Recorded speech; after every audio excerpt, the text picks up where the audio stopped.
जय हिंद दोस्तों, कैसे हैं आप सब। आप सभी का स्वागत है। आज हम बात करने वाले हैं कि ऐसे इंपॉर्टेंट टॉपिक पर जिस पर अक्सर बच्चे कंफ्यूज होते हैं और उनकी कन्फ्यूज़न धीरे धीरे ये बढ़ता ही जाता है। क्यों? इसके पीछे कई कारण हैं। इस पे दोस्तों टीचर्स, यूट्यूबर्स और कई सारे टॉपर्स अक्सर उनको इतना वीडियो वो देख लेते हैं बच्चे कि वो कंफ्यूज हो जाते हैं कि वो कौन सा रूल कैसे फॉलो करें क्या ना करें। इस वीडियो को दोस्तों लास्ट तक जरूर देखना। 7 से 10 मिनट का लगभग वीडियो होने वाला है। मैक्सिमम समय देना इस वीडियो पर, तो आपको समझ में आएगा। आज हम बात करने वाले हैं दोस्तों इस वीडियो में कि स्टूडेंट कितना घंटा रोज पढ़े। और अक्सर आप लोग कहीं ना कहीं टीचर के द्वारा मोटिवेशन जो देते हैं उनके द्वारा, यूट्यूबर्स के द्वारा और टॉपर्स के द्वारा कई बार आप ये सुनते होंगे कि वो 12 घंटे, 14 घंटे, यहाँ तक कि 16 घंटे भी पढ़ाई करते हैं। और हमारे जो पेरेंट्स हैं उनके द्वारा भी आप लोगों ने ये सुना होगा कि वो उनके समय में या फिर कोई ना कोई वो एग्जाम्पल ज़रूर दे ही देते होंगे कि उनके समय में एक आदमी था जो 16 घंटे पढ़ता था, 18 घंटे पढ़ता था। और हम लोग ये सोचते भी थे कि क्या ये संभव है, क्या मतलब कैसा हो सकता है, पॉसिबल है कि 16 घंटा पढ़ा जा सकता है, 18 घंटा पढ़ा जा सकता है। कई सारे टॉपर्स भी बोलते हैं 16 घंटा मैंने पढ़ा है। तो क्या ये सही है या गलत, इस पर हम लोग बात करने वाले हैं। कितना देर पढ़ना चाहिए, ये भी इस पर भी हम बात करने वाले हैं। बहुत इंपॉर्टेंट दोस्तों ये टॉपिक है, तो लास्ट तक देखोगे तो समझ में आएगा।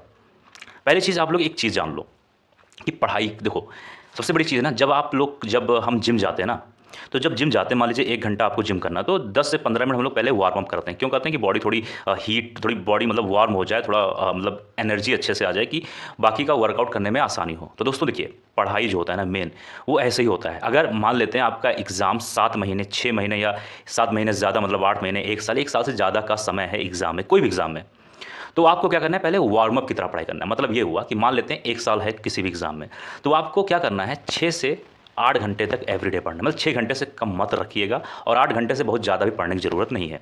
6 घंटे, 7 घंटे, 8 घंटे एवरीडे पढ़िए, ठीक है, एवरीडे। जब एग्जाम का 2 महीना, 2.5 महीना रहे, तो आपको कम से कम 10 घंटे पढ़ाई करना ही चाहिए। कम से कम 10 घंटे की पढ़ाई होनी चाहिए। अब इस चीज़ को कैसे, कितना घंटा क्या करना है, कितना मैनेज करना है, कैसे करना है, इस वीडियो में हम लोग जानेंगे। दोस्तों इस वीडियो का क्वालिटी भले ही डाउन हो, लेकिन जो इसका कंटेंट है, मैं दावा करता हूँ कि इसका कंटेंट बहुत ही शानदार होने वाला है। तो इस वीडियो के क्वालिटी में मत जाइएगा, आप इसके कंटेंट पे जाइएगा। अब दोस्तों सबसे पहले हम लोग बात करते हैं कि टाइम कैसे मैनेज करें। देखिए सबसे पहली चीज़ जानते क्या है। अब कोई भी, मान लीजिए जो बच्चा कंपटीशन की तैयारी कर रहा है, मैं ज़्यादातर बच्चों की बात कर रहा हूँ जो कहीं ना कहीं कि मिडिल फैमिली से आते हैं। मान लो 100 बच्चे तैयारी कर रहे हैं या 100% बच्चे तैयारी कर रहे हैं, तो उसमें मान के चलिए लगभग 70 से 80% बच्चे ऐसे होते हैं जो मिडिल फैमिली से होते हैं। यानी कि अगर वो बाहर रह के तैयारी कर रहे हैं, तो ज़्यादातर बच्चे मान के चलिए मैक्सिमम टू मैक्सिमम बच्चे खुद ही खाना बनाते हैं और खुद ही अपना जो डेली बेसिस का काम होता है वो खुद ही करते हैं, ठीक है। तो उनको हर एक चीज़ मैनेज करना होता है। अब बहुत सारे टॉपर, बहुत सारे लोग, टीचर ऐसे बोलते हैं कि आप 4 घंटा सोइए, बहुत है भैया। 4 घंटा जो सोएगा ना, मान लीजिए आप 2, 4, 6, 10 दिन 4 घंटे सो सकते हैं, लेकिन 10वें दिन बाद जो 11वां दिन होगा ना, उसमें आपकी तबीयत खराब होना एकदम लाजमी है। और आप 4 घंटे सोकर आप पूरे दिन को कवर नहीं कर सकते। तो सबसे बड़ी जो गलत फहमी आप सभी की ये है कि 4 घंटे, 5 घंटे सोना इनफ है। तो ये जो मिसकंसेप्शन है, इसको यहीं से आप लोग निकाल दीजिए। आप लोग को कम से कम, अगर आप बेड पर जाते हैं तो 7 घंटा लीजिए। यानी बेड पर गए और सुबह उठने तक कम से कम, मैं बता रहा हूँ, 7 घंटा लीजिए। ज़्यादा से ज़्यादा ये 8 हो जाए तो और अच्छी बात है, लेकिन 7 घंटे से कम का समय मत लीजिए।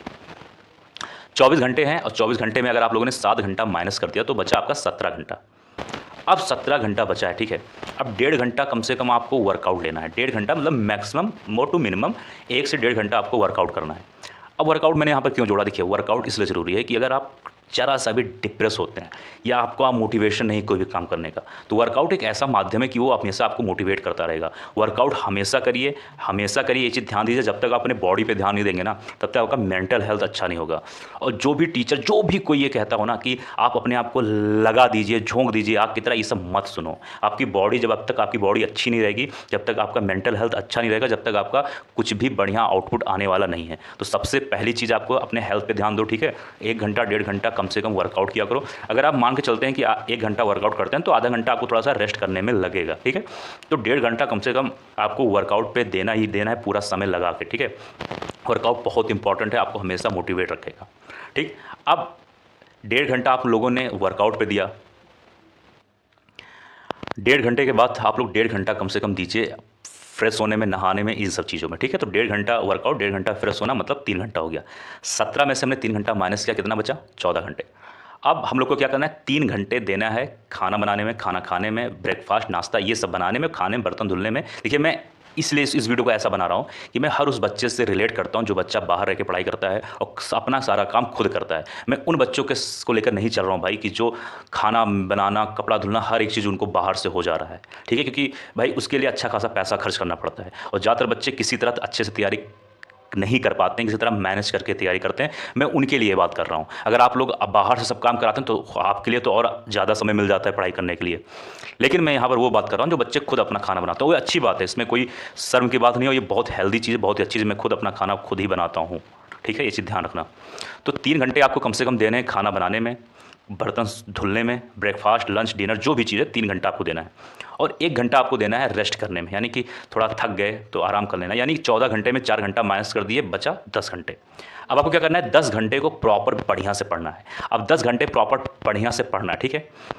और जब आप जैसे क्या है ना, जब आप 10 घंटे तो कंटिन्यू कोई आप पढ़ नहीं सकता है, आप थोड़ा थोड़ा करके पढ़ेंगे। जैसे सुबह 3 घंटे, दोपहर में 3 घंटे और शाम को लगभग 3-4 घंटे, ठीक है। ऐसे ही तो पढ़ाई होती है, यानी 3-3 घंटे का गैप लेकर सब पढ़ते हैं।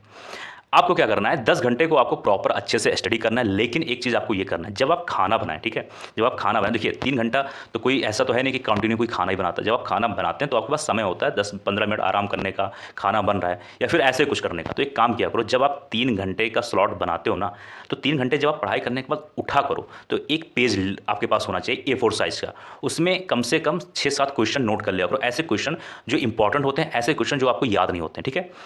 अब जब आप 3 घंटे बाद उठते हैं मेज़ से तो 6-7 क्वेश्चन एक पेज में लिख लिया करो। उसको जब खाना बनाते वक्त उसको देखा करो, रिवीजन किया करो, ठीक है। फिर 3 घंटा जब पढ़ने के बाद जब आप मेज़ से उठा करो, फिर 6-7 क्वेश्चन लिख लिया करो। ऐसे करके पूरे दिन में 20 से 25 क्वेश्चन आप एक पेज में लिख लिया करो। ये वो क्वेश्चन रखो जो आपको अक्सर याद नहीं होते हैं, जो बहुत इंपॉर्टेंट है लेकिन आपको याद नहीं होते हैं। और ये 20-25 क्वेश्चन जो रहे, 20-25 मैक्सिमम 30 कर लिया करो। ऐसे क्वेश्चन रखा करो जब आप खाली समय रहे, जैसे कि आपको घूमने का मन कर रहा है इधर उधर पार्क में, या दोस्त मिलने वाला है तो अपने जेब में उसको रखे रहा करो, कभी टाइम मिले तो देख लिया करो, ठीक है।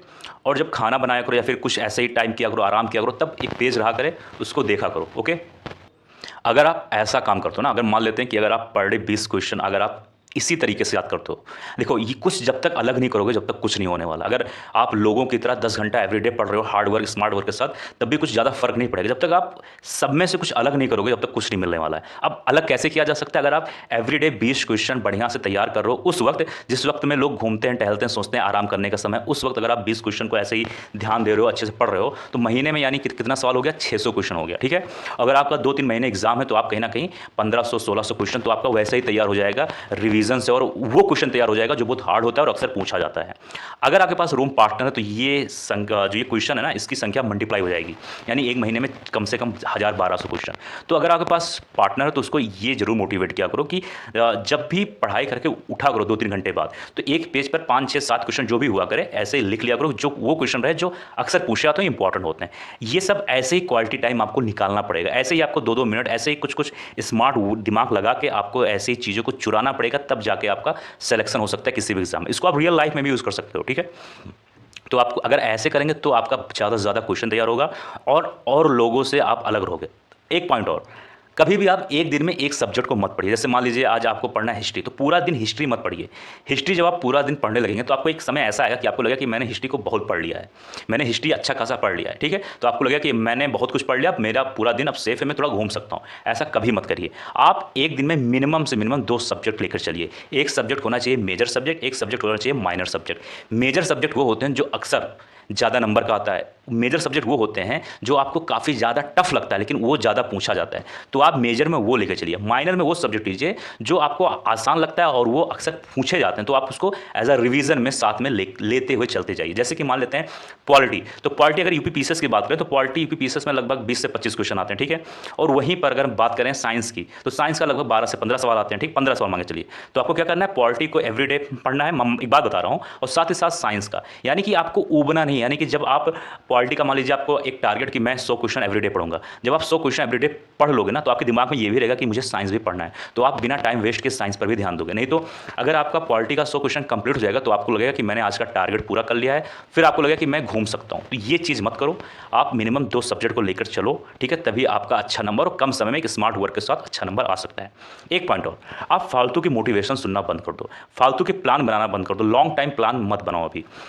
लॉन्ग टाइम जब आप प्लान बनाने लगते हो तो आप उसी में जीने लगते हो, और जब उसी में आप जीने लगते हो तो आपका जो ये अभी का गोल है, जो अभी का ड्रीम है, उस पर आपका फोकस नहीं रहता है। आपको क्या करना है, मान लीजिए कोई एग्जाम 2-3 महीने बाद है, तो आपको सब कुछ हटा के उस पर ध्यान देना है और निगेटिव लोगों से दूर रहना है और फालतू का मोटिवेशन वीडियो नहीं देखना है।